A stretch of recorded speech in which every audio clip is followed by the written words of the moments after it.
வாங்க இன்றைக்கி நாம் மாங்காய் தொக்கு எப்படி உடனடியாக செய்கிறதுன்னு சொல்லி பார்க்கலாம். அதுக்கு நான் கொஞ்சம் கடாயில் எண்ணெய் ஊற்றிருக்கேங்க. தேவையான அளவுக்கு பூண்டு தட்டி போட்டிருக்கேன்.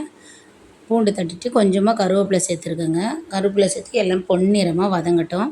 இந்த மாதிரி நல்லா வதக்கிக்கலாங்க. கொஞ்சம் பச்சை வாசனை பூண்டு பச்சை வாசனை போகிற வரைக்கும் நல்லாவே வதக்கிக்கலாம். பொன்னிறமாக வர்ற வரைக்கும் பாருங்கள். இந்த மாதிரி பொன்னிறமாக பொரிஞ்சு வந்துருச்சு. அதுக்குள்ளேயே நம்ம ஒரு பக்கத்தில் மாங்காவை துருவி வச்சுக்கலாங்க. துருவி எடுத்து வச்சுருக்கேன் நான். இப்போ பாருங்கள் பொன்னிறமாக வந்துடுச்சு. இந்த அளவில் இருக்கும்போது நம்ம மாங்காய் துருவி வச்சுருக்கிறத நம்ம அதை கூட சேர்த்துக்கலாம். சேர்த்துட்டு நல்லா எண்ணெயிலேயே வேக விட்டுக்கலாங்க. ஒரு 10 நிமிஷமாவது கொஞ்சம் நல்லா வேகட்டும்.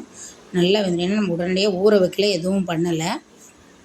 சில பேர் மாங்காவை கொஞ்சம் 2 நாளைக்கு ஊற வச்சு உப்பு தண்ணியில் ஊற வச்செல்லாம் போடுவாங்க. நம்ம அந்த மாதிரி செய்யலை. இது உடனடியாக சாப்பிட்றதுக்காக நான் செஞ்சுருக்கேன். ரொம்ப டேஸ்ட்டு அருமையாக இருக்குங்க. செஞ்சு சாப்பிட்டு பாருங்கள்.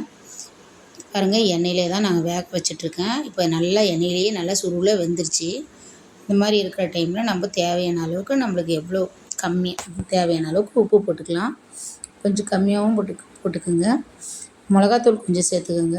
காஷ்மீரி மிளகாத்தூள் கலருக்கு வேணும்னா போட்டுக்கலாம். நான் எங்கள் வீட்டில் மிளகாத்தூள் தான் இருக்குது. இந்த சக்தி மிளகாத்தூள் அதுவே நல்ல கலர் கொடுக்குதுங்க. அதே தாங்க போட்டிருக்கிறேன்.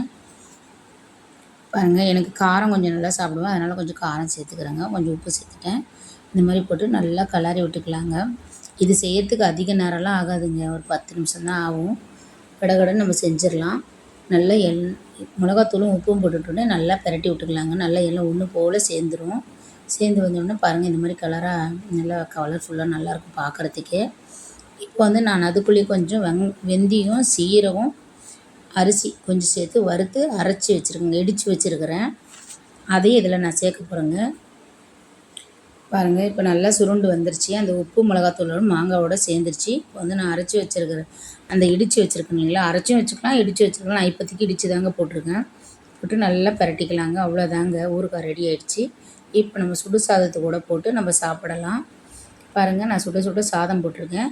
அதுக்கு மேலே நான் இப்போ வச்சுருந்த தொக்குவை மாங்காய் தொக்குவை அதுக்குள்ளே போட்டு நம்ம சாப்பிட ரெடி ஆகிக்கலாம். ரொம்ப சூப்பராக இருக்குங்க. நீங்கள் ஒரு டைம் செஞ்சு பாருங்கள். செஞ்சு சாப்பிட்டு பாருங்கள். வாரத்தில் 2 டைமாவது இது மாதிரி நீங்கள் செஞ்சுருவீங்க. அவ்வளோ நல்லா இருக்குங்க. ஒரு முறை செஞ்சு பார்த்துட்டு சொல்லுங்கள். உடனடியாக செஞ்சுக்கலாம். அடுத்த வீடியோவில் பார்க்கலாம். பாய்.